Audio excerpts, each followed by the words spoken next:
میں تو B J پی کی حکومت سے اور بی جے پی سے کہنا چاہ رہا ہوں کہ آپ نے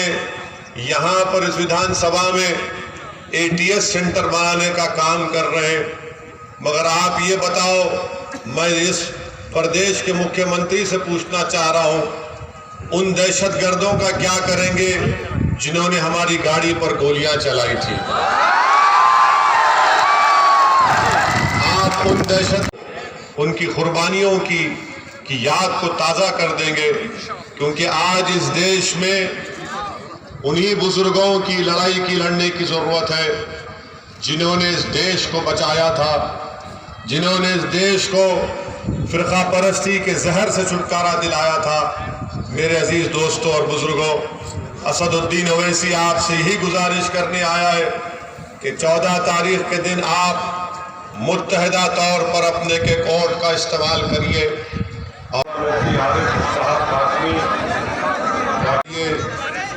یہیں سے آواز اٹھی تھی۔ انگریزوں کی 200 سال کی غلامی کی زنجیریں جو توڑی گئی، وہ یہیں کے ہمارے بزرگوں نے آواز لگائی تھی، اور نہ صرف آواز لگائی بلکہ اپنی جان کے نذرانوں کو پیش کیا، مصائب اور مشکلات میں اپنی زندگیوں کو ڈالا، جیل کی صحبتیں برداشت کی، اور نہ صرف یہ بلکہ تاریخی سرزمین ہے جہاں سے توحید اور سنت کے پیغام کو ساری دنیا میں عام کیا جا رہا ہے۔ تو یہ میرے لیے بڑی باعث عزت اور باعث فخر کی بات ہے۔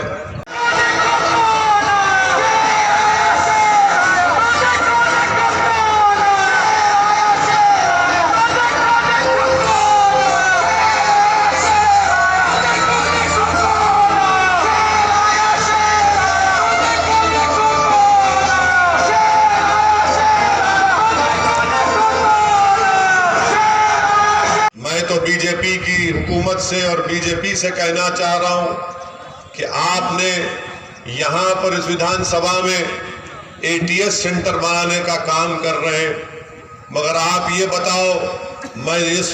پردیش کے مکھیہ منتری سے پوچھنا چاہ رہا ہوں، ان دہشت گردوں کا کیا کریں گے جنہوں نے ہماری گاڑی پر گولیاں چلائی تھی؟ آپ ان کی قربانیوں کی یاد کو تازہ کر دیں گے، کیونکہ آج اس دیش میں انہی بزرگوں کی لڑائی کی لڑنے کی ضرورت ہے جنہوں نے اس دیش کو بچایا تھا، جنہوں نے اس دیش کو فرقہ پرستی کے زہر سے چھٹکارا دلایا تھا۔ میرے عزیز دوستوں اور بزرگوں، اسد الدین اویسی آپ سے یہی گزارش کرنے آیا ہے کہ 14 تاریخ کے دن آپ متحدہ طور پر اپنے کے کوڈ کا استعمال کریے، اور یہیں سے آواز اٹھی تھی۔ انگریزوں کی 200 سال کی غلامی کی زنجیریں جو توڑی گئی، وہ یہیں کے ہمارے بزرگوں نے آواز لگائی تھی، اور نہ صرف آواز لگائی بلکہ اپنی جان کے نذرانوں کو پیش کیا، مصائب اور مشکلات میں اپنی زندگیوں کو ڈالا، جیل کی صحبتیں برداشت کی، اور نہ صرف یہ بلکہ تاریخی سرزمین ہے جہاں سے توحید اور سنت کے پیغام کو ساری دنیا میں عام کیا جا رہا ہے۔